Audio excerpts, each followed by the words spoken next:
ಬೆಳಗ್ಗೆ ಹೊತ್ತು ಒಂದು ಪ್ರಾತಃ ಸ್ತೋತ್ರವನ್ನ ಹೇಳುತ್ತೆ. ಅದಕ್ಕೆ ಏಕಾತ್ಮತಾ ಸ್ತೋತ್ರ ಅಂತ ಹೇಳ್ತಾರೆ. ಅದರಲ್ಲಿ ನಮ್ಮ ದೇಶದ ಪ್ರಮುಖ ನದಿಗಳು, ಪರ್ವತಗಳು, ತೀರ್ಥಕ್ಷೇತ್ರಗಳು, ಅದೇ ರೀತಿ ಈ ದೇಶದ ಒಂದು ಒಳಿತಿಗಾಗಿ ಕೆಲಸ ಮಾಡಿದಂಥ ಸಾಧು ಸಂತರು, ವೀರ ಪುರುಷರು, ಮಹಾರಾಜರು, ವಿಜ್ಞಾನಿಗಳು, ಕಲಾಕಾರರು, ಹೀಗೆ ಒಂದು ದೊಡ್ಡ ಸರಮಾಲೆಯೇ ಆ ಒಂದು ಸ್ತೋತ್ರದಲ್ಲಿ ಬರುತ್ತೆ. ಅದರಲ್ಲಿ ನದಿಗಳ ಬಗ್ಗೆ ಇರ್ತಕ್ಕಂಥ ಒಂದು ಶ್ಲೋಕ ಈ ಒಂದು ನಮ್ಗೆ ಕಾಣಿಸ್ತಾ ಇದೆ. ಇದರಲ್ಲಿ 10 ನದಿಗಳನ್ನ ಉಲ್ಲೇಖ ಮಾಡ್ತಾರೆ. ಗಂಗಾ, ಸರಸ್ವತಿ, ಸಿಂಧು, ಬ್ರಹ್ಮಪುತ್ರಶ್ಚ ಗಂಡಕಿ, ಕಾವೇರಿ, ಯಮುನಾ, ರೇವಾ, ಕೃಷ್ಣ, ಗೋದಾ, ಮಹಾನದಿ ಅಂತ. ಈ 10 ನದಿಗಳ ಪರಿಚಯವನ್ನ ಈ ಒಂದು ಮಾಲಿಕೆಯಲ್ಲಿ ನಾವು ನೋಡೋಣ. ಅದರಲ್ಲಿ ಮೊದಲ 5 ನದಿಗಳನ್ನ ಇವತ್ತು ನಾವು ಚಿಂತನೆ ಮಾಡಕ್ ಪ್ರಯತ್ನ ಮಾಡೋಣ. ಬಾಕಿ 5 ನದಿಗಳನ್ನ ನಾವು ಮುಂದಿನ ವಾರದಲ್ಲಿ ನಾವು ನೋಡೋಣ. ಯಾವುದೇ ಒಂದು ನದಿಗಳ ಒಂದು ಮಾಲಿಕೆಯನ್ನ ನೋಡಿದ್ರೆ ಅದರಲ್ಲಿ ಮೊಟ್ಟ ಮೊದಲು ಇರೋದೇ ಗಂಗೆ. ಗಂಗೆ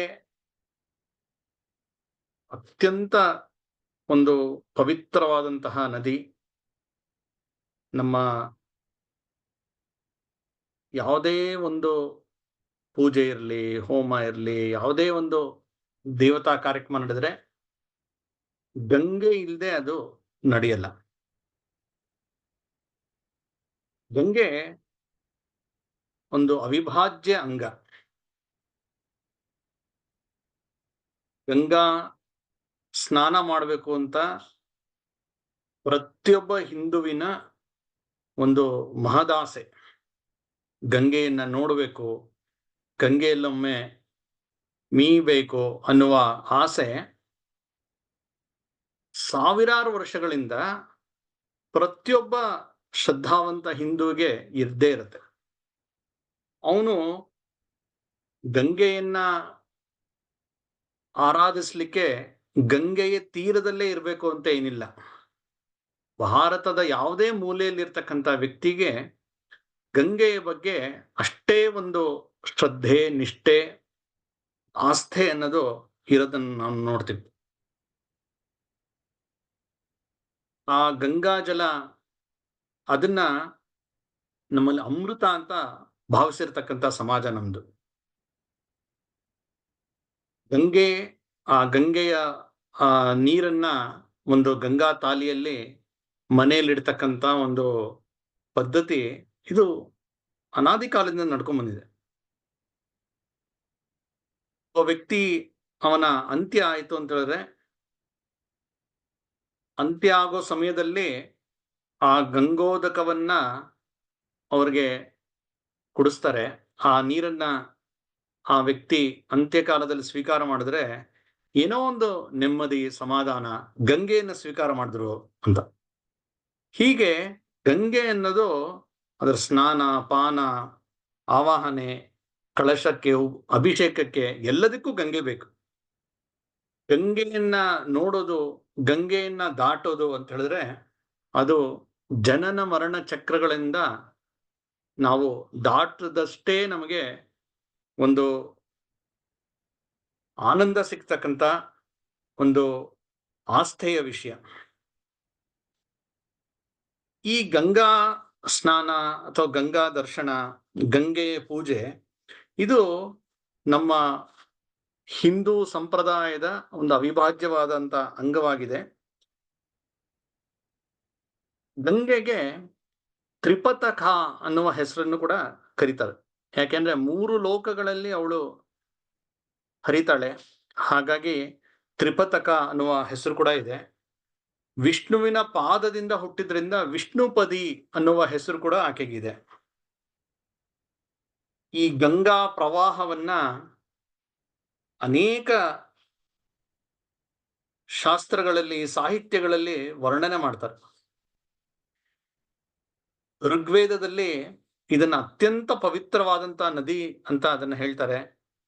ರಾಮಾಯಣದಲ್ಲಿ ಗಂಗಾವತರಣದ ಕಥೆ ಬರುತ್ತೆ.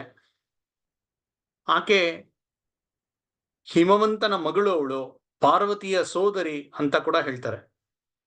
ಮಹಾಭಾರತದಲ್ಲಂತೂ ಭೀಷ್ಮ ಪಿತಾಮಹ ಅವರ ಇನ್ನೊಂದು ಹೆಸರೇ ಗಾಂಗೇಯ ಅಂತ, ಗಂಗೆಯ ಪುತ್ರ ಅವರು.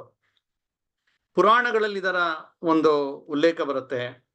ಶಂಕರಾಚಾರ್ಯರು ಗಂಗಾಷ್ಟಕ ಅಂತ ಕೂಡ ರಚನೆ ಮಾಡಿದ್ದಾರೆ. ಅಂದ್ರೆ ಸಾವಿರಾರು ವರ್ಷದಿಂದ ರಾಮಾಯಣ, ಮಹಾಭಾರತ, ಪುರಾಣಗಳಿಂದ ಪ್ರಾರಂಭ ಆಗಿ ಇತ್ತೀಚಿನ ತನಕನೂ ಅದು ಅನೇಕ ಸಾಹಿತ್ಯಗಳಲ್ಲಿ ಒಂದು ಉಲ್ಲೇಖನೀಯ ಭಾಗವಾಗಿರೋದನ್ನ ನಾವು ನೋಡ್ತೀವಿ. ವಾಗ್ಭಟನ ತನ್ನ ಅಷ್ಟಾಂಗ ಹೃದಯದಲ್ಲಿ ಇದ್ರ ಬಗ್ಗೆ ಹೇಳ್ತಾನೆ. ಇದು ಅತ್ಯಂತ ಆರೋಗ್ಯಕರವಾದಂತಹ, ಅಮೃತಮಯವಾದಂತಹ ಗುಣ ಇದಲ್ಲಿದೆ. ಕೊಳಕಾದ ನೀರನ್ನು ಪವಿತ್ರಗೊಳಿಸ್ತಕ್ಕಂಥ ಒಂದು ಪುನರುಪಿ ಕೊಡತಕ್ಕಂಥ ಶಕ್ತಿ ಅದಲ್ಲಿದೆ ಅಂತ ಹೇಳ್ತಾನೆ. 17ನೇ ಶತಮಾನದಲ್ಲಿದ್ದಂತಹ ಜಗನ್ನಾಥ ಪಂಡಿತ, ಆತ ಅವನು ಇಸ್ಲಾಮಿನ ಪ್ರಭಾವ ಅಥವಾ ಅದರ ಒತ್ತಡಕ್ಕೆ ಸಿಲುಕಿ ಇಸ್ಲಾಂ ಮತಕ್ಕೆ ತುಂಬಾ ಹತ್ರ ಆಗ್ಬಿಟ್ಟಿರ್ತಾನೆ. ಅಂದ್ರೆ ಆ ರೀತಿ ಇತ್ತು ಅವತ್ತಿನ ಮೊಘಲ ಸಾಮ್ರಾಜ್ಯದ ಒಂದು ಒತ್ತಡ, ಪ್ರಭಾವ, ಭಯ ಈ ರೀತಿ ಇತ್ತು. ಹಾಗಾಗಿ ಅವನು ದೊಡ್ಡ ಜ್ಞಾನಿ, ಪಂಡಿತ. ಅವನು ಮೊಘಲ್ ಬಾದ್ಶಾಹನ ಒಂದು ಜಿ ಹುಜೂರ್ ಅಂತ ಅವ್ರ ಹಿಂದೆ ಹೋಗ್ಬಿಟ್ಟಿರ್ತಾನೆ. ಮುಂದೆ ಅವನು ತನ್ನ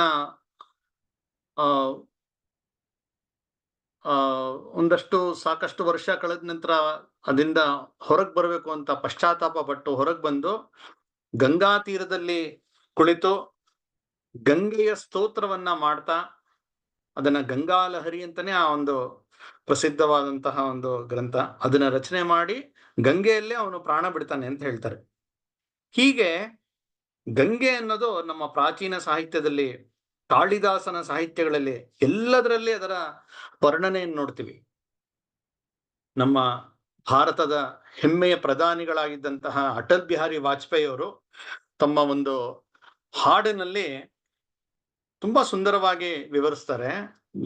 ಅದರಲ್ಲಿ ಅವ್ರು ಹೇಳ್ತಾರೆ, ಈ ಯಹ ಕಲ್ ಕಲ್ ಚಲ ಚಲ ಬಹತಿ ಕ್ಯಾ ಕಹತಿ ಗಂಗಾಧಾರ. ಅಂದ್ರೆ ಇದು ಮುಂಚೆನೆ ಇತ್ತು, ಈಗ್ಲೂ ಇದೆ, ಮುಂದೆನೂ ಹರಿತಾ ಇರತಕ್ಕಂತ, ನಿರಂತರ ಹರಿತಾ ಇರತಕ್ಕಂತ ಈ ಗಂಗಾ ಪ್ರವಾಹವನ್ನ ಅವರು ಹಿಂದೂ ಸಂಸ್ಕೃತಿ, ಭಾರತೀಯ ಒಂದು ಪರಂಪರೆಗೆ ಹೋಲಿಸ್ತಾರೆ. ಯುಗ ಯುಗ ಸೇ ಬಹತಾ ಆತ ಯಹ ಪುಣ್ಯ ಪ್ರವಾಹ ಹಮಾರ ಅಂತ.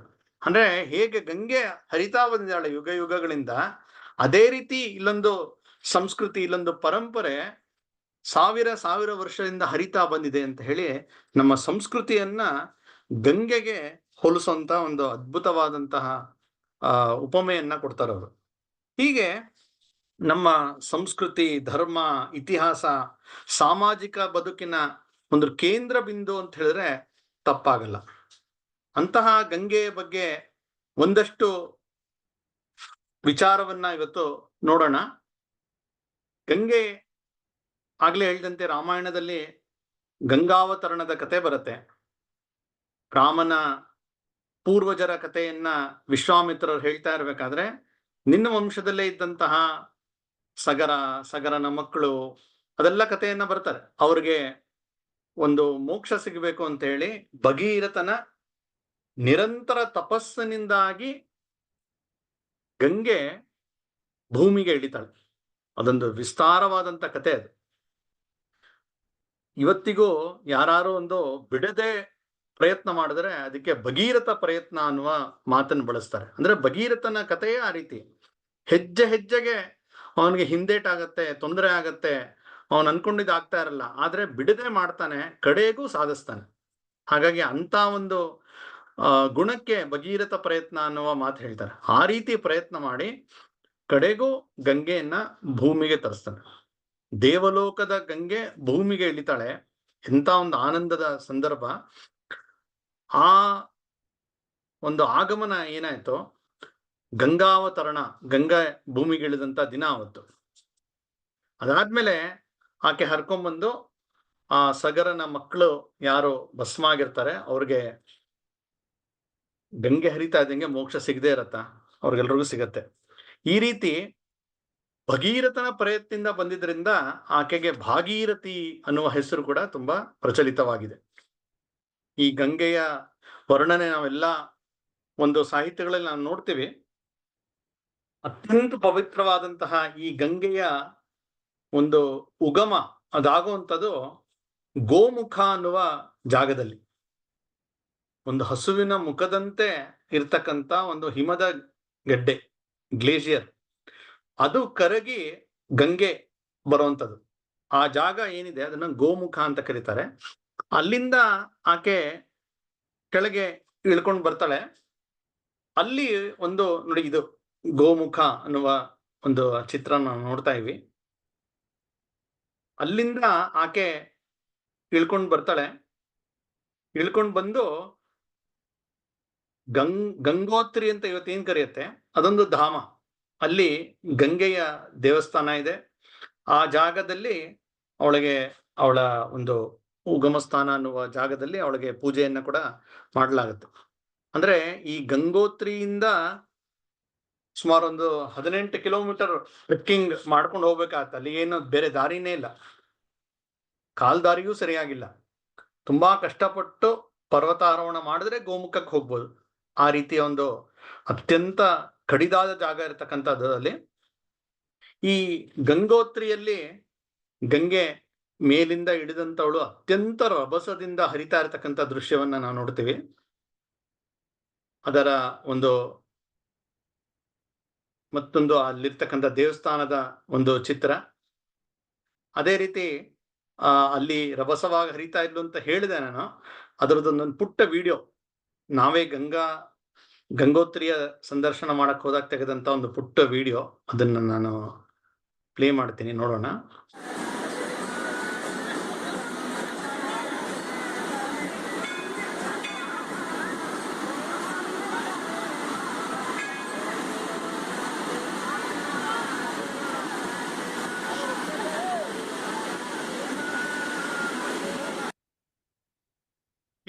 ಆಕೆ ಹರ್ಕೊಂಡು ಮುಂದಕ್ಕೆ ಹೋಗ್ತಾಳೆ. ನಾವೇನಾದ್ರು ಗಂಗೋತ್ರಿಗೆ ಹೋದ್ರೆ ಗಂಗೋತ್ರಿಗೆ ಸುಮಾರು 1 ದಿವಸ ಪ್ರಯಾಣ ಅಂತ ಹೇಳಿದ್ರೆ ಆ ಇಡೀ ದಿನ ನಾವು ಆ ಕಣಿವೆಯಲ್ಲಿ ಹೋಗ್ತಾ ಇರ್ತೀವಿ. ಅಂದ್ರೆ ಒಂದ್ ಕಡೆ ಆಳದಲ್ಲಿ ಗಂಗೆ ಹರಿತಾ ಇರ್ತಾಳೆ, ಇನ್ನೊಂದ್ ಕಡೆ ಪರ್ವತ ಇದೆ. ಆ ಒಂದು ರಸ್ತೆಯಲ್ಲಿ ನಾವು ಹೋಗ್ತಾ ಇರ್ಬೇಕಾಗತ್ತೆ. ಅದ್ಭುತವಾದಂತಹ ಆ ದೃಶ್ಯವನ್ನ ನೋಡ್ತೀವಿ. ಈ ಗಂಗೆಯ ಬಗ್ಗೆ ಒಂದಷ್ಟು ಪ್ರಾಥಮಿಕ ಮಾಹಿತಿ ನಾಗ್ಲೇ ಹೇಳಿದೆ. ಗಂಗೆಯಲ್ಲಿ ಅವಳು ಹುಟ್ಟುತ್ತಾಳೆ, ಗಂಗೋತ್ರಿಯಲ್ಲಿ ಹುಟ್ಟುತ್ತಾಳೆ ಗಂಗೆ. ಅಲ್ಲಿಂದ ಅವಳನ್ನ ಭಾಗೀರಥಿ ಎನ್ನುವ ಹೆಸರಿನಲ್ಲಿ ಕರೀತಾರೆ. ಆದ್ರೆ ಅದರದ್ದೇ ಮತ್ತೊಂದು ಪ್ರವಾಹ ಅದು ಹುಟ್ಟುವಂಥದ್ದು ಬದ್ರಿನಾಥ್ ಬಳಿ, ಅದನ್ನ ಅಲ್ಕನಂದ ಅಂತ ಕರೀತಾರೆ. ಈ ಎರಡೂ ಪ್ರವಾಹ ಗಂಗೆಯದೇ ಪ್ರವಾಹಗಳು. ಆ ಎರಡೂ ಪ್ರವಾಹ ಹರ್ಕೊಂಡು ಬಂದು ದೇವಪ್ರಯಾಗದಲ್ಲಿ ಒಂದಾಗ್ತಾರೆ. ಆ ದೇವಪ್ರಯಾಗದಿಂದ ಇದನ್ನು ಗಂಗಾ ಅನ್ನುವ ಹೆಸರಿನಿಂದ ಕರೀತಾರೆ. ಸೊ ಅಲ್ಲಿ ತನಕ ಒಂದು ಪ್ರವಾಹವನ್ನ ಭಾಗೀರಥಿ ಅಂತ ಕರೀತಾರೆ, ಯಾವ್ದು ಗಂಗೋತ್ರಿಯಿಂದ ಬರ್ತಾ ಇದೆ. ಬದ್ರಿನಾಥದಿಂದ ಬರ್ತಕ್ಕಂತ ಪ್ರವಾಹವನ್ನ ಅಲ್ಕನಂದ ಅಂತ ಕರೀತಾರೆ. ಈ ದಾರಿಯಲ್ಲಿ ಈ ಅಲ್ಕನಂದೆಗೆ ಇನ್ನೂ ಅನೇಕ ನದಿಗಳು ಸೇರ್ಕೊಳ್ತಾ ಹೋಗುತ್ತೆ. ಪ್ರತಿಯೊಂದು ನದಿ ಸಂಗಮವಾಗ್ತಕ್ಕಂಥ ಜಾಗವನ್ನ ಅದನ್ನ ಪ್ರಯಾಗ ಅಂತ ಕರೀತಾರೆ. ನಾವು ಚಿತ್ರದಲ್ಲಿ ನೋಡ್ತಾ ಇರ್ಬೋದು. ನಾವು ಅಲ್ಲಿ ಆ ನದಿ ಸೇರ್ತಕ್ಕಂಥ ಜಾಗವನ್ನ ಪ್ರಯಾಗ, ಅಂದ್ರೆ ಪ್ರಯಾಗರಾಜ ಅಂತ ಇದೆ ನಮ್ಮ ಮುಂದೆ. ಆದ್ರೆ ಇದೆಲ್ಲವೂ ಪ್ರಯಾಗಗಳೇ, ಒಂದೊಂದು ಪ್ರಯಾಗಕ್ಕೂ ಒಂದು ಹೆಸರಿಟ್ಟಿದ್ದಾರೆ. ಅದರ ಕೆಲವು ಚಿತ್ರಗಳನ್ನ ನಾವು ನೋಡೋಣ. ಮೊದಲನೇದು ವಿಷ್ಣು ಪ್ರಯಾಗ. ಬದ್ರಿನಾಥದಲ್ಲಿ ಅಲ್ಕನಂದ ಹರಿತಾ ಇರತಕ್ಕಂಥ ದೃಶ್ಯ. ಬದ್ರಿನಾಥನ ದೇವಸ್ಥಾನದ ಮುಂದೆಯೇ ಅಲ್ಕನಂದ ಅತ್ಯಂತ ರಭಸದಿಂದ ಹರಿತಾ ಇರತಕ್ಕಂಥ ದೃಶ್ಯ. ಮುಂದೆ ವಿಷ್ಣು ಪ್ರಯಾಗ, ಇಲ್ಲಿ ದೌಲಿಗಂಗಾ ಅನ್ನುವ ಒಂದು ಉಪನದಿ ಬಂದು ಸೇರ್ಕೊಳ್ಳುತ್ತೆ. ಇದಾದ್ಮೇಲೆ ಮುಂದಕ್ಕೆ ಹೋದ್ರೆ ನಂದಪ್ರಯಾಗ. ನಂದಪ್ರಯಾಗದಲ್ಲಿ ನಂದಾಕಿನಿ ಅನ್ನುವ ಒಂದು ನದಿ ಬಂದು ಸೇರ್ಕೊಳ್ಳುತ್ತೆ. ಅಂದ್ರೆ ಅಲ್ಕನಂದ ತನ್ನ ಒಡಲಿಗೆ ಒಂದೊಂದೇ ನದಿಯನ್ನ ಸೇರಿಸ್ಕೊಳ್ತಾ ಅವಳು ಮುಂದೆ ಸಾಗ್ತಾ ಹೋಗ್ತಾಳೆ. ಹಾಗಾಗಿ ಆಕೆಯ ಒಂದು ವಿಸ್ತಾರ ದೊಡ್ಡದಾಗ್ತಾ ಹೋಗುತ್ತೆ. ಮುಂದೆ ಕರ್ಣಪ್ರಯಾಗದಲ್ಲಿ ಪಿಂಡಾರ ಗಂಗಾ ಅಂತ ಕೂಡ ಕರೀತಾರೆ. ಆ ಒಂದು ನದಿ ಬಂದು ಸೇರತ್ತೆ. ಇದಾದ್ಮೇಲೆ ರುದ್ರಪ್ರಯಾಗದಲ್ಲಿ ಮಂದಾಕಿನಿ ನದಿ ಬಂದು ಸೇರತ್ತೆ. ಮಂದಾಕಿನಿ ಹುಟ್ಟೋದು ಕೇದಾರ್ನಾಥದ ಬಳಿ. ಈಗೊಂದು ಸುಮಾರು 10 ವರ್ಷದ ಮುಂಚೆ ಒಂದು ದೊಡ್ಡ ಪ್ರವಾಹವೇ ಬಂದಿತ್ತು. ಅದು ಇದೇ ನದಿಯೇ, ಮಂದಾಕಿನಿ ನದಿಯೇ. ಕೇದಾರದ ಬಳಿ ತುಂಬಾ ದೊಡ್ಡ ಪ್ರವಾಹ ಬಂದು ಸಾಕಷ್ಟು ಜನರ ಒಂದು ಇದಾಯ್ತು ಆ ಸಮಯದಲ್ಲಿ. ಆ ಜಾಗ ಇದೇ ರುದ್ರಪ್ರಯಾಗದಲ್ಲಿ ಬಂದು ಸೇರಿದ್ದು ಆ ಒಂದು ಪ್ರವಾಹ. ಮುಂದೆ ದೇವಪ್ರಯಾಗದಲ್ಲಿ ನಾವು ನೋಡ್ಬೋದು, ಅಲ್ಲಿ ಆ ಭಾಗೀರಥಿ ಆಕೆ ಕೂಡ ಬಂದಿಲ್ ಸೇರ್ತಾಳೆ. ಅಂದ್ರೆ ಒಂದ್ ಕಡೆಯಿಂದ ಭಾಗೀರಥಿ, ಒಂದ್ ಕಡೆಯಿಂದ ಅಲ್ಕನಂದ, ಅದೆರಡು ಸೇರ್ತಾ ಇರತಕ್ಕಂತ ದೇವಪ್ರಯಾಗದ ದೃಶ್ಯ ನಾವು ಗಮನಿಸಬಹುದು. ಇಲ್ಲಿಂದ ಆಕೆಗೆ ಗಂಗಾ ಅನ್ನುವ ಹೆಸರಲ್ಲಿ ಕರೀತಾರೆ. ಈ ಪ್ರತಿಯೊಂದು ಜಾಗದಲ್ಲೂ ಜನ ಅಲ್ಲಿ ಸ್ನಾನ ಮಾಡ್ಲಿಕ್ಕಾಗಿ ಬರ್ತಾರೆ, ಪೂಜೆ ಮಾಡ್ತಾರೆ, ಅತ್ಯಂತ ಶ್ರದ್ಧೆಯಿಂದ ನೋಡ್ತಾ ಅವರು ಮುಂದಕ್ಕೆ ಸಾಗ್ತಾರೆ. ಅಂದ್ರೆ ಈ ಚತುರ್ಧಾಮಗಳೇನಿದೆ ಅದೆಲ್ಲವೂ ಗಂಗೆಯ ಸಂಬಂಧಪಟ್ಟಿದ್ದೆ. ಯಾಕಂದ್ರೆ ಯಮುನೋತ್ರಿ ಕೂಡ ಮುಂದೆ ಯಮುನಾ ಕೂಡ ಗಂಗೆಯಲ್ಲೇ ಸೇರೋದು.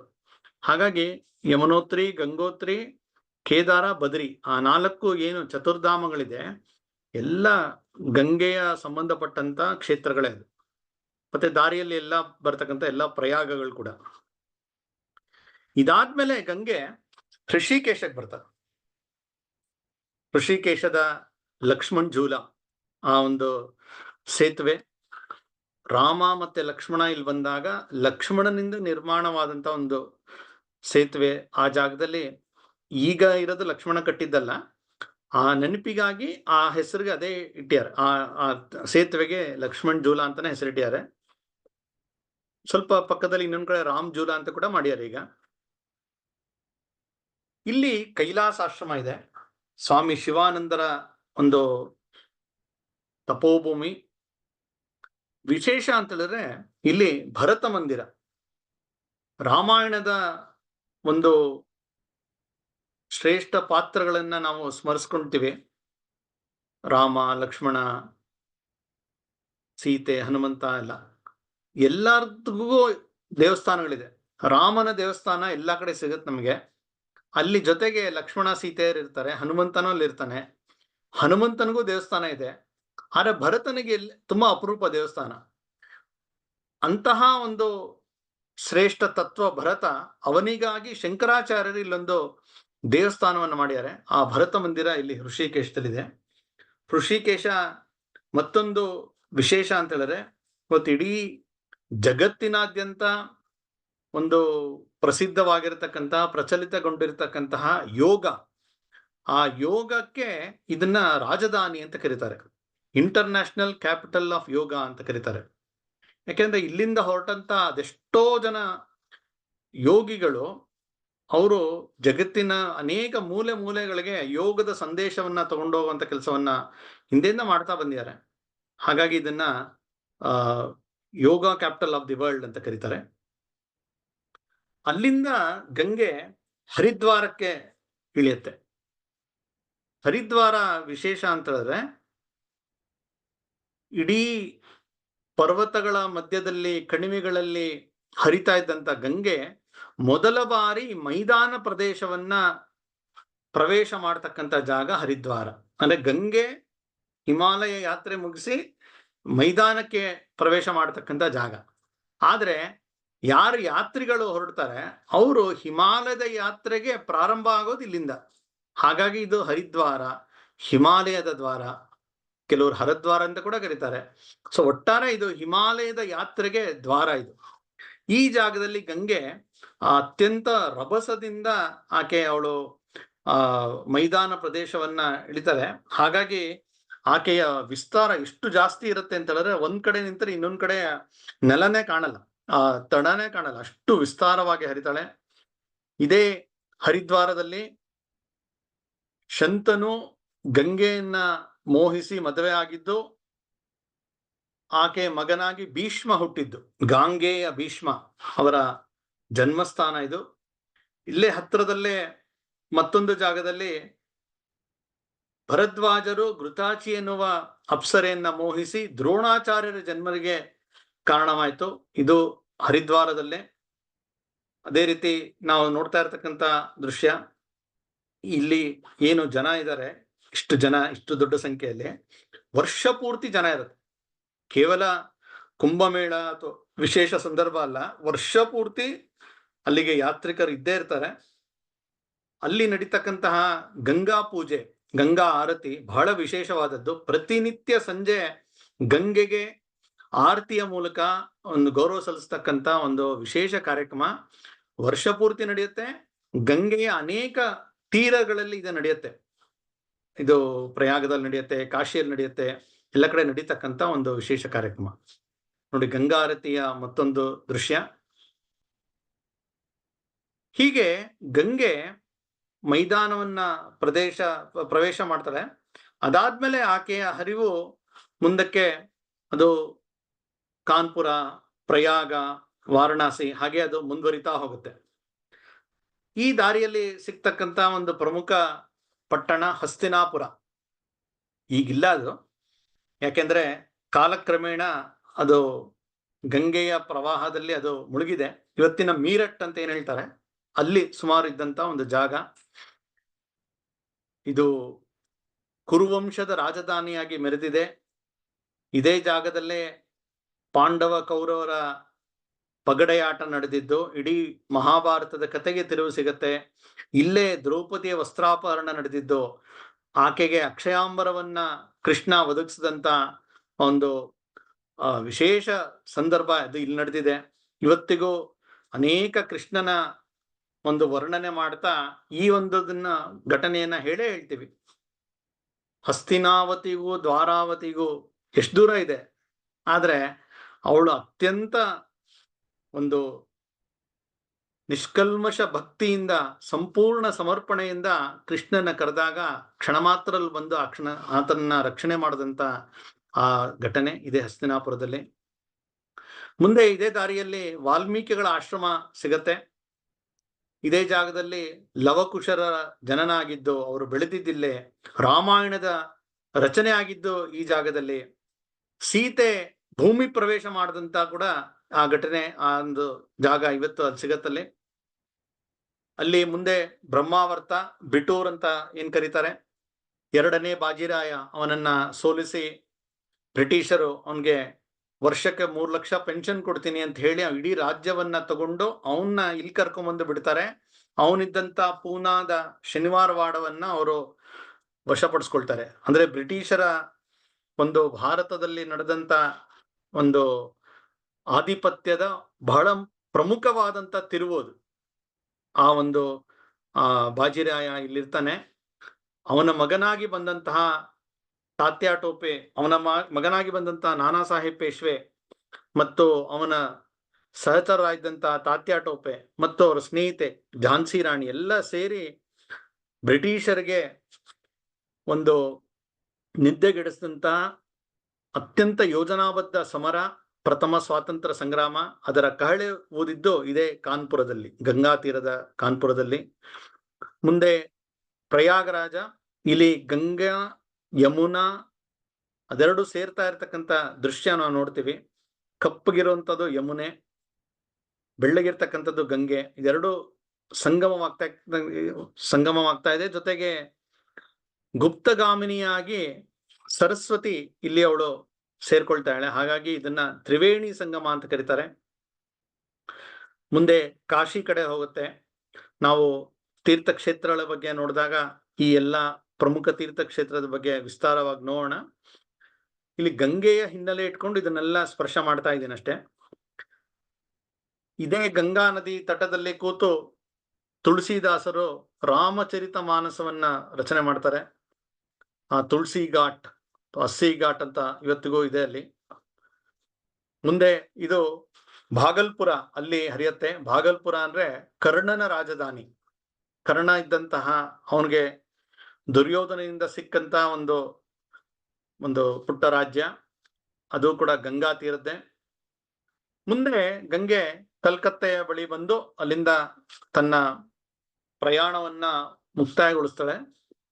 ಆ ಕಲ್ಕತ್ತಾ ಅಂತೂ ಗಂಗಾ ತೀರದಲ್ಲಿ ಅದೆಷ್ಟು ಜನ ಸಾಧು ಸಂತರು, ಯೋಗಿಗಳು, ತಪಸ್ವಿಗಳು, ಆಧ್ಯಾತ್ಮಿಕ ಸಾಧಕರು, ಇತಿಹಾಸದಲ್ಲಿ ದೊಡ್ಡ ಪ್ರವರ್ತಕರಾದಂತಹ ದೊಡ್ಡ ದೊಡ್ಡ ವ್ಯಕ್ತಿಗಳನ್ನ ಅದು ಕೊಟ್ಟಿದೆ.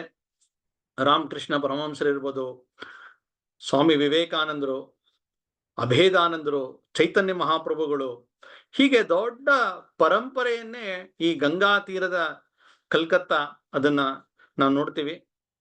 ಹೀಗೆ ಗಂಗೆ ಆಕೆಯ ಒಂದು ಪ್ರವಾಹ ಗಂಗೋತ್ರಿಯಲ್ಲಿ ಅಥವಾ ಗೋಮುಖದಲ್ಲಿ ಪ್ರಾರಂಭ ಮಾಡಿ ಈ ಕಡೆ ಬಂದು ಕಲ್ಕತ್ತೆಯಲ್ಲಿ ಅದು ಆಕೆ ಬಂದು ಸೇರ್ತಕ್ಕಂತ ಒಂದು ನಾವು ನೋಡ್ತೀವಿ. ಏನು ಗಂಗೆಯ ಇಷ್ಟೆಲ್ಲ ಒಂದು ಮಹತ್ವ ಇದೆ, ಯಾತಿಗೆ ಇಷ್ಟು ಗಂಗೆ ಅಂತ ನಾವು ನೋಡಿದ್ರೆ ಒಬ್ರು ಹಿರಿಯರು ಹೇಳಿದಂತ ಪ್ರಸಂಗ ನೆನಪಾಗತ್ತೆ. ಯಾತಿಗೆ ಇಷ್ಟು ಪವಿತ್ರ ಗಂಗೆ? ಗಂಗೆ ಅಂತ ಹೇಳಿದ್ರೆ ಅಷ್ಟು ಜನ ಅದಕ್ಕಾಗಿ ತುಂಬಾ ತವಕದಿಂದ ಹೋಗುವಂತ ಕಾರಣ ಯಾಕೆ? ಹೆಂಗ್ ಬಂತು ಅಷ್ಟು ಪಾವಿತ್ರತೆ ಅಂತ ಹೇಳಿದ್ರೆ, ಆಕೆ ಎಲ್ಲಿಂದ ಬಂದಿದ್ದು ಅಂತ ನಾವು ನೋಡಿದ್ರೆ ಗೊತ್ತಾಗತ್ತೆ.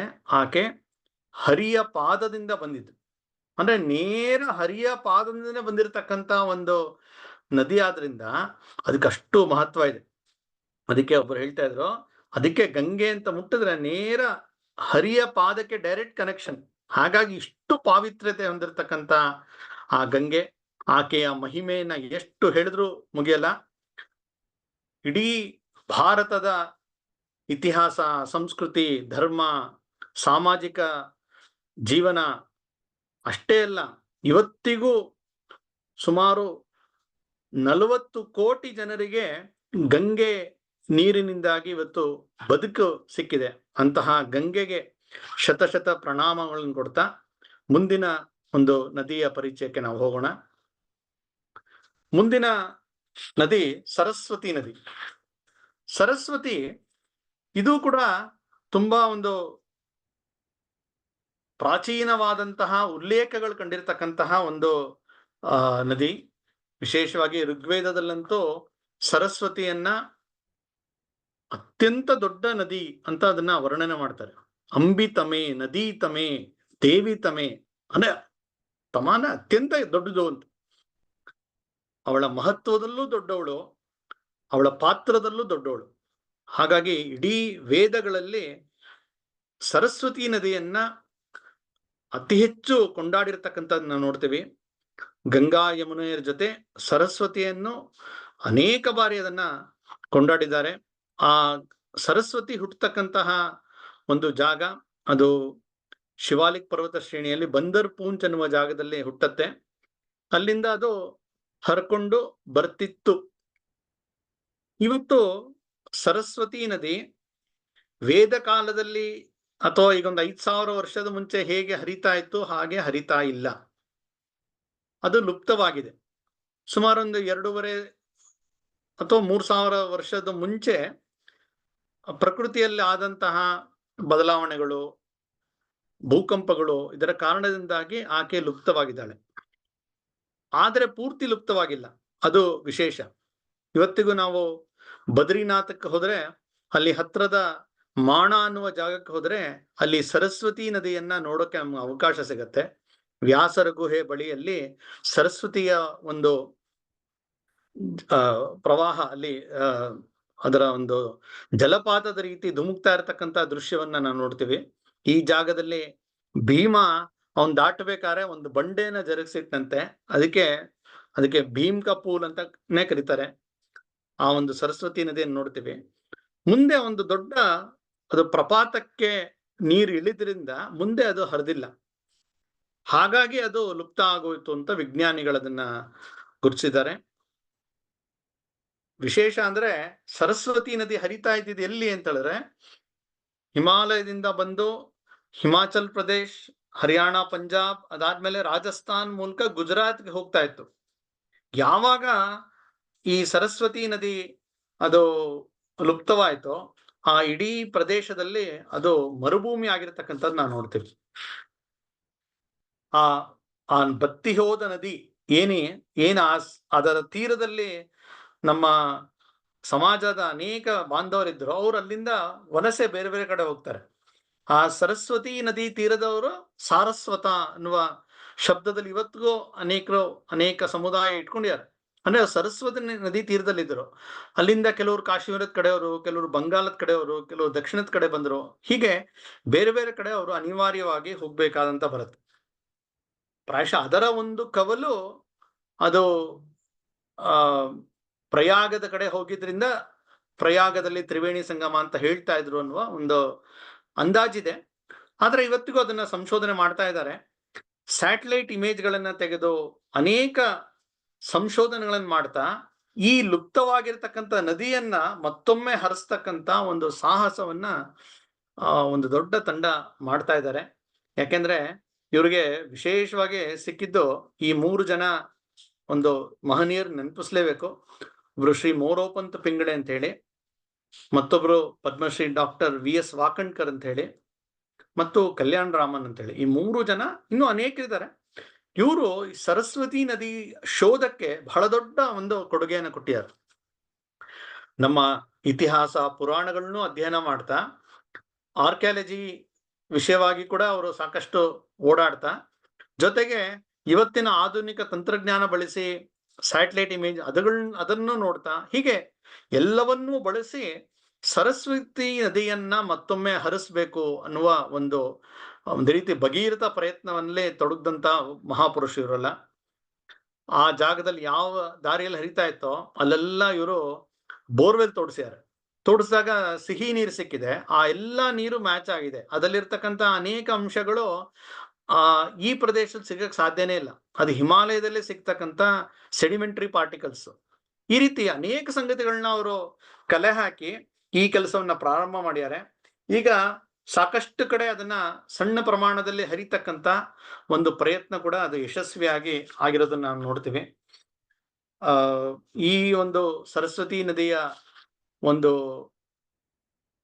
ಪೂರ್ತಿ ನದಿ ಹರಿತಕ್ಕಂತ ಒಂದು ಕೆಲಸ ಆಯ್ತು ಅಂತ ಹೇಳಿದ್ರೆ, ಅದು ಇಡೀ ಒಂದು ಜಗತ್ತಿನ ಇತಿಹಾಸದಲ್ಲೇ ಒಂದು ನದಿ ಅದು ಲುಪ್ತವಾದ ನಂತರ ಮತ್ತೊಮ್ಮೆ ಹರಿಸ್ತಕ್ಕಂತ ಒಂದು ಯಶಸ್ವಿ ಸಾಧನೆ ಅದು ಭಾರತದಲ್ಲಿ ನಡೆಯುತ್ತೆ. ಹಾಗಾಗಿ ಒಂದು ಬಹಳ ವಿಶೇಷವಾದಂತಹ ಒಂದು ಕಾಯಕ ನಡೀತಾ ಇದೆ. ಅದು ಹರಿತು ಅಂತ ಹೇಳಿದ್ರೆ ಮರಳು ಭೂಮಿ ಆಗಿರತಕ್ಕಂಥ ಬಹಳ ದೊಡ್ಡ ಪ್ರದೇಶದ ಜನರಿಗೆ ಒಂದು ನೀರಿನ ಆಸರೆ ಆಗತ್ತೆ. ಹಾಗಾಗಿ ಅದೆಲ್ಲ ಹಸಿರಾಗ್ತಕ್ಕಂಥ ಒಂದು ಕಾಲ ದೂರ ಇಲ್ಲ ಅಂತ ನಾವು ನೋಡ್ಬೋದು.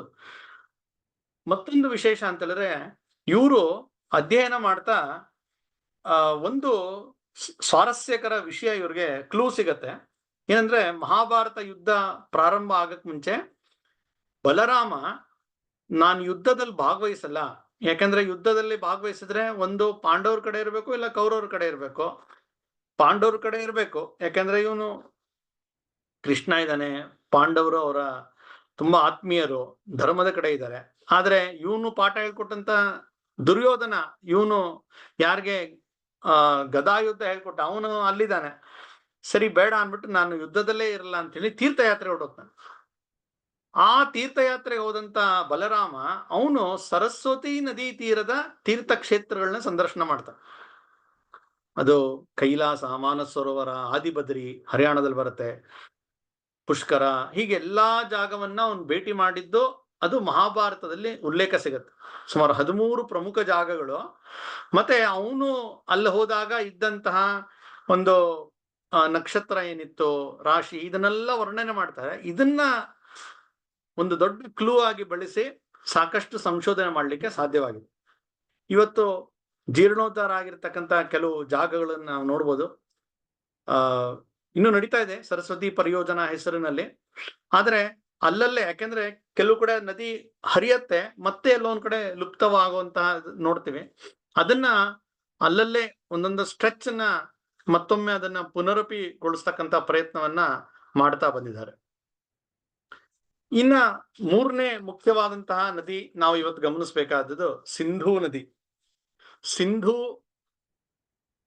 ನಾವೆಲ್ಲರೂ ಹಿಂದೂಗಳು, ನಮ್ಮ ಹೆಸರಿಗೆ ಒಂದು ಮೂಲ ಶಬ್ದ ಯಾವುದು ಅಂತಂದ್ರೆ ಸಿಂಧು. ಸಿಂಧೂ ತೀರದವರು ಅನ್ನುವ ಹೆಸರಿಂದ ಬಂದಿರತಕ್ಕಂಥದ್ದು ಈ ಸಿಂಧೂ ನದಿ.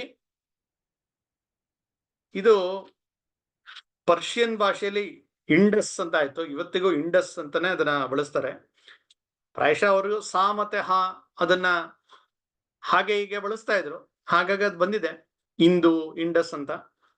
ಅದರಿಂದನೇ ನಮ್ಮ ದೇಶಕ್ಕೆ ಹೆಸರು ಕೂಡ ಬಂದಿದೆ, ಇಂಡಿಯಾ ಅಂತ.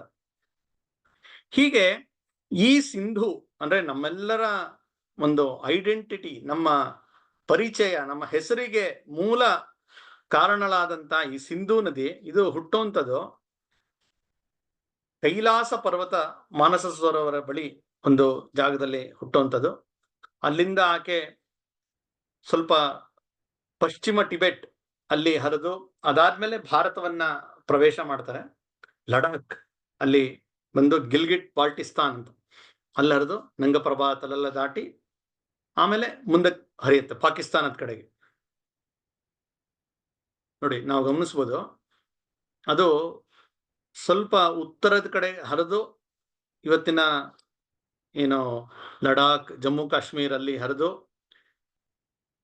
ಅದಾದ್ಮೇಲೆ ಗಿಲ್ಗಿಟ್ ಬಾಲ್ಟಿಸ್ತಾನ್ ಆದ್ಮೇಲೆ ಪಾಕಿಸ್ತಾನ್ ಕಡೆ ಅದು ತಿರುಗತ್ತೆ. ಅದಾದ್ಮೇಲೆ ಇಸ್ಲಾಮಾಬಾದ್ ಹಂಗೆ ಹೋಗ್ತಾ ಹೋಗುತ್ತೆ. ಸಿಂಧೂ ನದಿಯ ಒಂದು ವಿಶೇಷ ಅಂತ ಹೇಳಿದ್ರೆ ಇದು ಅನೇಕ ದೇಶಗಳನ್ನ ದಾಟಿ ಬರುತ್ತೆ. ಅಂದ್ರೆ ಇವತ್ತು ಹುಟ್ಟುವಂತ ಜಾಗ ಅದು ಟಿಬೆಟ್ ಸೇರುತ್ತೆ. ಹಾಗಾಗಿ ಚೀನಾದ ವಶ ಇದೆ.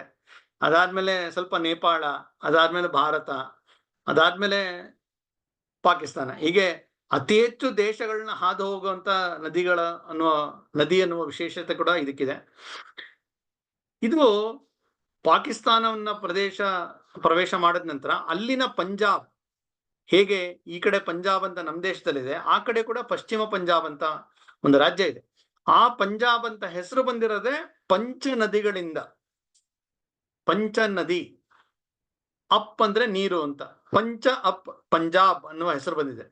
5 ನದಿಗಳಿದೆ: ಝೆಲಂ, ಚೆನಬ್, ಬಿಯಾಸ್, ರಾವಿ, ಸಟ್ಲೆಜ್. ಈ 5 ನದಿಗಳು ಅಲ್ಲಿ ಸೇರ್ತಕ್ಕಂಥದ್ದು. ಮತ್ತೆ ಸೇರಿ ಅದೆಲ್ಲವೂ ಪಂಚನದ್ ಅನ್ನುವ ಜಾಗದಲ್ಲಿ ಸಿಂಧೂ ನದಿಯಲ್ಲೇ ಸೇರ್ಕೊಂಡ್ಬಿಡುತ್ತೆ. ಹಾಗಾಗಿ ಒಂದೊಂದು ನದಿಯೂ ದೊಡ್ಡ ನದಿಗಳು. ಆ ನದಿಗಳ ಒಂದು ಸೇರ್ಪಡೆಯಿಂದಾಗಿ ಇದರ ಒಂದು ಬಹಳ ದೊಡ್ಡ ವಿಸ್ತಾರ ಆಗತ್ತೆ. ಇದೇ ಸಿಂಧೂ ನದಿ ತೀರದ ಹರಪ್ಪ ಮತ್ತು ಮೊಹೆಂಜೋದಾರೋ ಅದನ್ನ ಈಗೊಂದು 100 ವರ್ಷದ ಕೆಳಗೆ ಉತ್ಖನನ ಮಾಡಿದಾಗ ಭಾರತದ ಒಂದು ಸಂಸ್ಕೃತಿ ತುಂಬಾ ಪ್ರಾಚೀನ ಅನ್ನುವ ಒಂದು ದಾಖಲೆ ಸಹಿತ ನಮಗೆ ಸಿಕ್ಕಿರೋದ್ ನಾವು ನೋಡ್ತೀವಿ. ಅದು ನಂಗ ಪ್ರಭಾತ್ ಇಲ್ಲಿ ಹಾದು ಹೋಗ್ತಾ ಇರ್ತಕ್ಕಂಥ ಜಾಗ, ಲಡಾಖಿನ ಒಂದು ದೃಶ್ಯ, ಹಿಮಗಟ್ಟಿರ್ತಕ್ಕಂತಹ ಸಿಂಧು.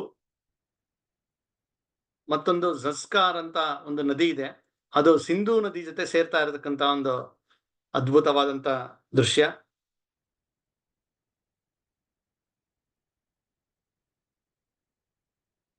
ಸ್ಕರ್ಡು ಅನ್ನುವ ಜಾಗದಲ್ಲಿ ಶಯೋಕ್ ಅನ್ನುವ ನದಿ ಇದಕ್ಕೆ ಸೇರ್ಪಡೆ ಆಗತ್ತೆ.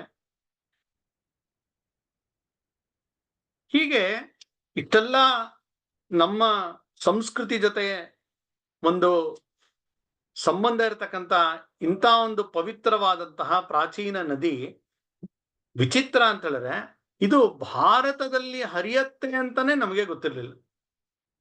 ಇಂಥ ವಿಚಿತ್ರ ನೋಡಿ.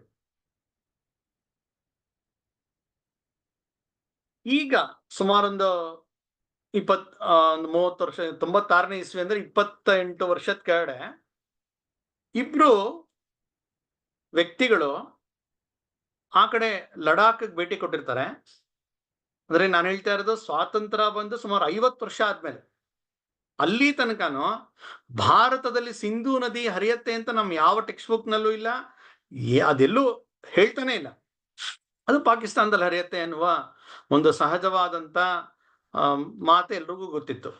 96ನೇ ಇಸ್ವಿಯಲ್ಲಿ ಲಾಲ್ ಕೃಷ್ಣ ಅಡ್ವಾಣಿಯವರು ಜೊತೆಗೆ ಒಂದಿಬ್ರು ವ್ಯಕ್ತಿಗಳು, ಒಬ್ರು ಪತ್ರಕರ್ತರು, ಪ್ರಮುಖ ಪತ್ರಕರ್ತರು ತರುಣ್ ವಿಜಯ್ ಅಂತ ಹೇಳಿ, ಅವರಿಬ್ರು ಲಡಾಖ್ ಭೇಟಿ ಕೊಟ್ಟಾಗ ಅಲ್ಲಿನ ನದಿಯನ್ನ ದರ್ಶನ ಮಾಡ್ತಾರೆ. ಅಲ್ಲಿನ ಜನರಿಗೆ ಕೇಳ್ತಾರೆ ಯಾವ್ದು ನದಿ ಅಂತ ಹೇಳಿ. ಅವರು ಹೇಳ್ತಾರೆ, ಲಾಲ್ ಕೃಷ್ಣ ಅದ್ವಾನಿ ಅವರು ಮೂಲತಃ ಕರಾಚಿಯವರು. ಅವ್ರು ಹುಟ್ಟಿದ್ದು ಈಗಿನ ಪಾಕಿಸ್ತಾನದ ಕರಾಚಿಯಲ್ಲಿ.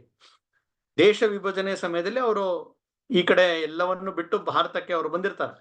ಹಾಗಾಗಿ ಅವ್ರಿಗೆ ಸಿಂಧಿ ಭಾಷೆಯಲ್ಲಿ ಸಿಂಧು ನದಿಗೆ ಈ ಶಬ್ದ ಗೊತ್ತಿರುತ್ತೆ. ಹಾಗಾಗಿ ಅವ್ರಿಗೊಂದು ಸಣ್ಣ ಅನುಮಾನ ಬರುತ್ತೆ, ಇದು ಸಿಂಧು ನದಿನೇ ಇರ್ಬೇಕಾಗಾರೆ ಅಂದ್ಬಿಟ್ಟು ತಕ್ಷಣ ಕೆಲವರು ಪ್ರಮುಖರನ್ನ ಕರೆಸಿ ಅದು ಎಲ್ಲಿಂದ ಬರ್ತಾ ಇದೆ ಏನು ಅಂತೆಲ್ಲ ವಿಚಾರಿಸಿದಾಗ, ಯಾಕೆಂದ್ರೆ ಇದು ನಡೀತಾ ಇರ್ಬೇಕಾದ್ರೆ ಯಾವುದೇ ಗೂಗಲ್ ಮ್ಯಾಪ್ ಆಗ್ಲಿ ಇಷ್ಟೆಲ್ಲ ಒಂದು ಆಧುನಿಕ ಅನುಕೂಲ ವ್ಯವಸ್ಥೆಗಳಿರಲಿಲ್ಲ.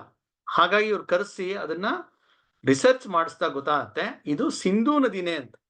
ಅಂದ್ರೆ ಇದು ಟಿಬೆಟ್ಟಿನ ಮೂಲಕ, ನೇಪಾಳದ ಮೂಲಕ ಭಾರತಕ್ಕೆ ಪ್ರವೇಶ ಮಾಡಿ ಸುಮಾರು ಅಲ್ಲಿ ಹರಿದು ಅದಾದ್ಮೇಲೆ ಅದು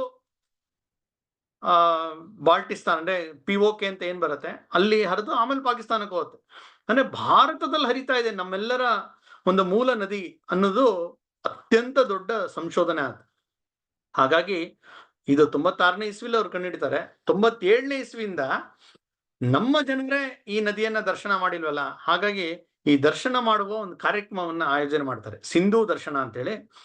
ಅದನ್ನ ಪ್ರತಿ ವರ್ಷ ಸೂಕ್ತವಾದಂತ ಸಮಯ, ಯಾಕೆಂದ್ರೆ ಅಲ್ಲಿ ತುಂಬಾ ಚಳಿ ಇರುತ್ತೆ, ಆ ಜಾಗದಲ್ಲಿ ಸಿಂಧೂ ದರ್ಶನ ಯಾತ್ರೆಯನ್ನ ಪ್ರಾರಂಭ ಮಾಡ್ತಾರೆ 97ನೇ ಇಸ್ವಿಯಿಂದ. ವಿಶೇಷವಾಗಿ ಆಷಾಢ ಹುಣ್ಣಿಮೆ, ಗುರು ಪೂರ್ಣಿಮೆ ಅಂತ ಏನಿರುತ್ತೆ ಆ ಸಮಯದಲ್ಲಿ ಒಂದಷ್ಟು ದಿನ ಶುರು ಮಾಡಿದ್ರು.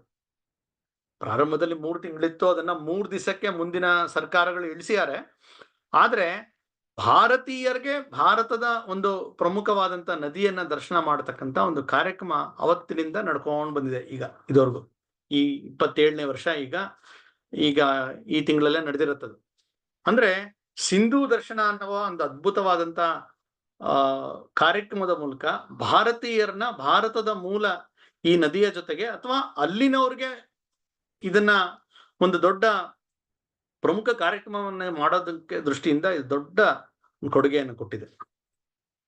ಇನ್ನ ಇವತ್ತಿನ ಸರಣಿಯ ಒಂದು ನೋಡೋಣ, ಕಡೆಯ ಒಂದು ನದಿ ಅದು ಬ್ರಹ್ಮಪುತ್ರ. ಬ್ರಹ್ಮಪುತ್ರ ನದಿ ಇದು ಕೂಡ ಅಂತದ್ದು ನಾವು ಹಿಮಾಲಯದಲ್ಲೇ, ಅದು ಕೂಡ ಮಾನಸ ಸರೋವರ ಬಳಿ ಚೆಮ್ಯಂಗ್ಡಂಗ್ ಅನ್ನುವ ಒಂದು ಗ್ಲೇಷಿಯರ್ ಇದೆ, ಅಲ್ಲಿಂದ ಹುಟ್ಟತಕ್ಕಂತ ಒಂದು ನದಿ. ಇದರ ಹಿನ್ನೆಲೆಗೆ ನಾವು ಹೋಗ್ಬೇಕು ಅಂತ ಹೇಳಿದ್ರೆ, ಇದು ನಾವು ಪರಶುರಾಮನ ಕಥೆಯನ್ನ ಕೇಳ್ತೀವಿ. ಪರಶುರಾಮ ಜಮದಗ್ನಿಯ ಮಗ. ಅವನು ಹಿಮಾಲಯದಲ್ಲಿ ತಪಸ್ ಮಾಡ್ತಾ ಇರ್ತಾನೆ. ಜಮದಗ್ನಿಯ ಹೆಂಡತಿ ರೇಣುಕಾ, ಆಕೆ ನೀರು ತರಕ್ ಹೋದಾಗ ಬೇರೆ ಯಾರನ್ನು ಮನಸ್ಸಿನಲ್ಲಿ ಸ್ಮರಿಸಿದ್ರು ಅನ್ನೋ ಕಾರಣಕ್ಕೋಸ್ಕರ ಸಿಟ್ಟಿಗೆದ್ದ ಜಮದಗ್ನಿ ತನ್ನ ಮಕ್ಳಿಗೆ ಹೇಳ್ತಾರೆ, ನೀನು ನಿಮ್ಮ ತಾಯಿಯ ತಲೆಯನ್ನ ಕತ್ತರಿಸಾಕು ಅಂತ. ಯಾರು ಅದಕ್ಕೆ ಒಪ್ಪಲ್ಲ. ಕಡೆಗೆ ಹಿಮಾಲಯದಲ್ಲಿ ಇದ್ದಂತ ತಪಸ್ ಮಾಡ್ತಾ ಇದ್ದಂತ ಇವನ್ನ ಕರೆಸ್ತಾರೆ. ಪರಶುರಾಮ ಬಂದು ಆಕೆಯ ತಲೆಯನ್ನ ಕಡಿತಾನೆ. ಅಂದ್ರೆ ತಲೆಯನ್ನ ಕಡಿದು ಅಂದ್ರೆ ಅವ್ರ ತಂದೆಯ ಆಜ್ಞೆಯನ್ನ ಪಾಲನೆ ಮಾಡ್ತಾನೆ. ತುಂಬಾ ಖುಷಿಯಾದಾಗ ಏನ್ ವರ ಬೇಕು ಕೇಳು ಅಂತ ಹೇಳಿದಾಗ, ನನ್ನ ತಾಯಿಗೆ ಒಂದು ಮತ್ತೆ ಬದುಕಿಸಿ, ಮತ್ತೆ ನನ್ನ ಸೋದರರನ್ನು ಬದುಕಿಸಿ ಅಂತ ಹೇಳ್ತಾರೆ. ಎಲ್ರು ಕೂಡ ಬದುಕ್ತಾರೆ. ಹೀಗೆ ಈ ರಕ್ತಸಿಕ್ತವಾದಂತ ಒಂದು ಕೊಡಲಿಯನ್ನ ಅವನು ಹೋಗಿ ಇಲ್ಲಿ ತೊಳಿತಾನೆ. ಈ ಒಂದು ಕೊಳ ಇರುತ್ತಿಲ್ಲ ಹಿಮಾಲಯದಲ್ಲಿ, ಆ ತೊಳೆದಾಗ ಆ ಕುಂಡ ಹೆಸರು ಬ್ರಹ್ಮಕುಂಡ ಅಂತೇಳಿ ಅದನ್ನೇ ದಾರಿ ಮಾಡ್ತಾನೆ. ಅದೇ ಮುಂದೆ ನದಿಯಾಗಿ ಬ್ರಹ್ಮಪುತ್ರ ಆಗಿ ಹರ್ಕೊಂಡ್ಬರುತ್ತೆ. ಆ ಬ್ರಹ್ಮಪುತ್ರ ನದಿ ವಿಶೇಷವಾಗಿ ಅದು ಟಿಬೆಟ್ ನಲ್ಲಿ ಹರಿಯುತ್ತೆ. ಬಹಳ ದೀರ್ಘಕಾಲ ಅದು ಭಾರತದಿಂದ ಇವತ್ತು ದೂರ ಆಗಿರ್ತಕ್ಕಂಥ ಟಿಬೆಟ್ ಚೀನಾದ ಭಾಗವಾಗಿರ್ತಕ್ಕಂಥ ಟಿಬೆಟ್ನಲ್ಲಿ ಅದು ಹರಿಯುತ್ತೆ. ಹರಿದು ಅದಾದ್ಮೇಲೆ ಅರುಣಾಚಲ್ ಪ್ರದೇಶ್ ಮೂಲಕ ಅದು ಭಾರತಕ್ಕೆ ಪ್ರವೇಶ ಮಾಡುತ್ತೆ. ಅದಾದ್ಮೇಲೆ ಅಸ್ಸಾಂ ಬಂದು ಆಮೇಲೆ ಗಂಗೆಯೊಂದಿಗೆ ಸೇರಿ ಅದು ಸಮುದ್ರಕ್ಕೆ ವಿಲೀನ ಆಗತ್ತೆ. ಹೀಗೆ ಬ್ರಹ್ಮಪುತ್ರ ನದಿ ಅತ್ಯದ್ಭುತವಾದಂತ ಹಿಮಾಲಯದ ಒಂದು ಕವಲು ದಾರಿಗಳಲ್ಲಿ, ಕಣಿವೆಗಳಲ್ಲಿ ಹರಿದು ಟಿಬೆಟ್ನಲ್ಲಿ ಅದಕ್ಕೆ ಅಲ್ಲಿನ ಭಾಷೆಯಲ್ಲಿ ಕರೀತಾರೆ ಚಾಂಗ್ಪೋ ಅಂತ ಕರೀತಾರೆ. ಇಡೀ ಆ ಪ್ರದೇಶದ ಜನಜೀವನಕ್ಕೆ ಆಧಾರವಾಗಿರ್ತಕ್ಕಂಥ ನದಿ ಅಂತ ಹೇಳಿದ್ರೆ ಬ್ರಹ್ಮಪುತ್ರ. ಪ್ರತಿ ವರ್ಷ ಅದು ಪ್ರವಾಹ ಆಗೇ ಆಗತ್ತೆ ಅಂತ ಒಂದು ನದಿ. ಅರುಣಾಚಲ್ ಪ್ರದೇಶವನ್ನ ಅದು ಪ್ರವೇಶ ಮಾಡುತ್ತೆ. ಇಡೀ ನಮ್ಮ ಈಶಾನ್ಯ ಭಾರತ ಏನಿದೆ, ಈ ಈಶಾನ್ಯ ಭಾರತಕ್ಕೆ ಒಂದು ಆಧಾರ ಈ ಬ್ರಹ್ಮಪುತ್ರ. ಹೇಗೆ ಗಂಗಾ ಆಧಾರಿತ ಪ್ರದೇಶಗಳಿದೆ, ಅದು ಉತ್ತರಾಖಂಡ್ ಇರ್ಬೋದು, ಉತ್ತರ ಪ್ರದೇಶ, ಬಿಹಾರ್, ಬಂಗಾಲ ತನಕ, ಅದಷ್ಟು ಗಂಗೆಯನ್ನ ಅವಲಂಬಿಸಿರ್ತಕ್ಕಂತಹ ಒಂದು ಭೂಪ್ರದೇಶಗಳು. ಅದೇ ರೀತಿ ಬ್ರಹ್ಮಪುತ್ರ ಇಡೀ ನಮ್ಮ ಈಶಾನ್ಯ ಭಾರತದ ಒಂದು ಆಧಾರ. ಸಾಮಾನ್ಯವಾಗಿ ಅಲ್ಲಿ ಕಾರ್ಯಕ್ರಮ ಮಾಡಿದಾಗ ಬ್ರಹ್ಮಪುತ್ರ ತಟದ ಏನೋ ಕಾರ್ಯಕ್ರಮ ಈ ರೀತಿ ಹೆಸರುಗಳು ಇಡ್ತಾರೆ. ಯಾಕೆಂದ್ರೆ ಬ್ರಹ್ಮಪುತ್ರ ಆ ಪ್ರದೇಶದ ಒಂದು ಆಧಾರ ಸ್ತಂಭ ಅದು. ಈ ಅರುಣಾಚಲ್ ಪ್ರದೇಶ ಅದು ಭಾರತದ ಒಂದು ಈಶಾನ್ಯದ ತುದಿಯಲ್ಲಿರ್ತಕ್ಕಂಥ ಒಂದು ಜಾಗ. ಸೂರ್ಯೋದಯಕ್ಕೆ ಮುಂಚೆ ಅರುಣೋದಯ ಆಗತ್ತೆ. ಈ ಅರುಣೋದಯ ಅಂತ ಹೇಳಿದ್ರೆ ಅರುಣ ಸೂರ್ಯನ ಸಾರಥಿ, ಅವನು ಮೊದಲು ಬರ್ತಾನೆ. ಅಂದ್ರೆ ಅರುಣೋದಯ ಅಂದ್ರೆ ಆ ಮೊದಲ ಕಿರಣಗಳು ಏನ್ ಬೀಳತ್ತೆ, ಆ ಭೂಪ್ರದೇಶ ಇಲ್ಲಿ ಪರ್ವತಗಳಿದೆ, ಆ ಪರ್ವತಗಳಿಗೆ ಅರುಣ ಪರ್ವತ ಅಂತ ಕರೀತಾರೆ. ಕಾಲಕ್ರಮೇಣ ಇಡೀ ಆ ಪರ್ವತ ಶ್ರೇಣಿ ಅರುಣ ಪರ್ವತಗಳು ಅಂತ ಹೆಸರಾಯ್ತು. ಮುಂದೆ ಕಾಲಾಂತರದಲ್ಲಿ ಅಂದ್ರೆ ಸುಮಾರು ಒಂದು 50 ವರ್ಷದ ಮುಂಚೆ ಈ ರಾಜ್ಯವನ್ನೇ ಅರುಣಾಚಲ ಪ್ರದೇಶ ಅಂತ ಒಂದು ಸೂಕ್ತವಾದಂತ ಹೆಸರನ್ನಿಟ್ಟಿದ್ದಾರೆ. ಇವತ್ತಿಗೂ ಚೀನಾ ಇದ್ರ ಮೇಲೆ ಕಣ್ಣಿಟ್ಟಿದೆ. ಸದಾ ಅದನ್ನ ಒಂದು ರೀತಿ ವಿವಾದ ಮಾಡಕ್ಕೋಸ್ಕರ ಬಳಸ್ತಕ್ಕಂಥ ಒಂದು ಭೂಪ್ರದೇಶ ಅದು. ಆ ಭಾರತದ ಒಂದು ಹೆಮ್ಮೆಯ ಪ್ರದೇಶ ಅರುಣಾಚಲ. ಅದು ಮುಂದೆ ಬ್ರಹ್ಮಪುತ್ರ ಅದು ಗೌಹಾಟಿ ಅದತ್ರ ಬಳಿ ಹರಿಯತ್ತೆ. ಅನೇಕ ಪೌರಾಣಿಕ ಅಥವಾ ನಮ್ಮ ಮಹಾಭಾರತದ ಸಂಬಂಧಪಟ್ಟಂತ ಘಟನೆ ನಡೆದಿದೆ. ನರಕಾಸುರನ ಒಂದು ಕೇಂದ್ರ ಇದ್ದಿದ್ದು ಇದೇ ಜಾಗ, ಪರಾಜ್ಯೋತಿಷಪುರ ಅಂತ ಕರೀತಾರೆ, ಇವತ್ತದ ಅಸ್ಸಾಂ ಅಂತ ಕರೀತಾರೆ. ಆ ಜಾಗದಲ್ಲಿ ನರಕಾಸುರ ಇಡೀ ದೇಶದ ಎಲ್ಲ ಕಡೆಯಿಂದ ರಾಜಕುಮಾರಿಯನ್ನ ಅಪಹರಣ ಮಾಡಿ ತಂದು ಅವನಲ್ಲಿ ಸೆರೆ ಇಟ್ಟಿರ್ತಾನೆ. ಕೃಷ್ಣ ಬಂದು ಆ ನರಕಾಸುರನ ವಧೆ ಮಾಡಿ ಅವರೆಲ್ಲರನ್ನು ಬಿಡುಗಡೆ ಮಾಡ್ತಾನೆ. 16,100 ಜನ ರಾಜಕುಮಾರಿಯರು, ಸುಮ್ಮನೆ ಹೆಣ್ಮಕ್ಳಲ್ಲ, ರಾಜಕುಮಾರಿಯರು, ಬೇರೆ ಬೇರೆ ರಾಜ್ಯದ ರಾಜನ ಮಗಳು. ಅವ್ರಿಗೆ ಹೋಗಿ ನಿಮ್ಗೆ ಬಿಡುಗಡೆ ಮಾಡಿದೆ ಅಂತ ಹೇಳಿದಾಗ ಅವರೆಲ್ಲರೂ ಹೋಗಕ್ಕೆ ತಯಾರಾಗಲ್ಲ. ಯಾಕೆಂದ್ರೆ ಇಷ್ಟು ಸಮಯ ನಾವು ಒಬ್ಬ ರಾಕ್ಷಸನ ಅಡಿಯಲ್ಲಿ ಇದ್ವಿ, ನಾವು ನಮ್ಮನ್ನ ಯಾರು ಸ್ವೀಕಾರ ಮಾಡಲ್ಲ, ಸಮಾಜ ನಮ್ಮನ್ನ ಬಹಿಷ್ಕಾರ ಮಾಡತ್ತೆ, ನಮ್ಮನ್ನ ಯಾರು ಮದುವೆ ಆಗಲ್ಲ, ನಮ್ಗೆ ಗೌರವ ಸಿಗಲ್ಲ ಅನ್ನುವ ತಮ್ಮ ದುಃಖವನ್ನ ಹೇಳ್ಕೊಳ್ತಾರೆ. ಈ ಬಿಡುಗಡೆನೆ ನಮ್ಗೆ ಒಂಥರ ಬಂಧನ ಅಂತ ಅನ್ನಿಸ್ತಾ ಇದೆ ಅನ್ನೋದನ್ನ ಹೇಳಿದಾಗ ಕೃಷ್ಣ ಹೇಳ್ತಾನೆ, ನಿಮ್ಗೆ ಯಾರು ಗೌರವ ಕೊಡಲ್ವಾ, ಯಾರು ನಿಮ್ಗೆ ಮದುವೆ ಮಾಡ್ಕೊಡಲ್ಲ, ನಾನ್ ನಿಮ್ ಮದುವೆ ಆಗ್ತೀನಿ. ಕೃಷ್ಣನ ಹೆಂಡತಿ ಅನ್ನೋದಕ್ಕಿಂತ ದೊಡ್ಡ ಗೌರವ ಇನ್ನೇನು? ಸಮಾಜ ನಿಮ್ಗೆ ಗೌರವ ಕೊಡಲ್ವಾ, ಇನ್ ಗೌರವ ಕೊಡೋತರ ಮಾಡ್ತೀನಿ ಅಂತ ಕೃಷ್ಣ ಅವರೆಲ್ರಿಗೂ ಬದುಕನ್ನ ಕೊಡ್ತಾನೆ. ಆ ಒಂದು ಘಟನೆ ಇಲ್ಲೇ ನಡೆದಿದ್ದು. ಅದೇ ರೀತಿ ಕೃಷ್ಣ ರುಕ್ಮಿಣಿಯರ ವಿವಾಹ ಇದು ಕೂಡ ಇಲ್ಲೇ ನಡೆದಿದ್ದು. ಇವತ್ತಿಗೂ ಅಲ್ಲಿ ಅರುಣಾಚಲ್ ಪ್ರದೇಶದ ಜನ ನಾವು ಕೃಷ್ಣನ ಹೆಂಡತಿಯ ತವರೂರು ನಮ್ದು, ನಾವೇ ಕೃಷ್ಣನಿಗೆ ಹೆಣ್ಣು ಕೊಟ್ಟಿದ್ದು ಅಂತ ಹೇಳಿ ತುಂಬಾ ಹೆಮ್ಮೆಯಿಂದ ಹೇಳ್ಕೊಳ್ತಾರೆ. ರುಕ್ಮಿಣಿ ವಂಶಜರು ನಾವು ಅಂತಲ್ಲಿ ಇವತ್ತಿಗೂ ಅಲ್ಲಿ ಹೇಳ್ತಾರೆ. ಅದೇ ರೀತಿ ಶಿವನ ತ್ರಿಪುರಾಸುರ ಅವನ ವಧೆ ಆಗಿದ್ದು, ತ್ರಿಪುರ ಅನ್ನುವ ಜಾಗ ನಾವು ನೋಡ್ತೀವಿ. ಇದೆಲ್ಲವೂ ನಮಗೆ ನಾವು ಗಮನಿಸಿದಾಗ ಗೊತ್ತಾಗತ್ತೆ ಇದು ಬ್ರಹ್ಮಪುತ್ರ ತಟದಲ್ಲಿ ನಡೆದಿದ್ದು. ಇವತ್ತು ಸಮಯದ ಒಂದು ಮುಗ್ದಿರೋದ್ರಿಂದ ನಾವು ಬ್ರಹ್ಮಪುತ್ರ ನದಿಗೆ ಇವತ್ತಿನ ಒಂದು ಪರಿಚಯವನ್ನು ನಿಲ್ಸೋಣ.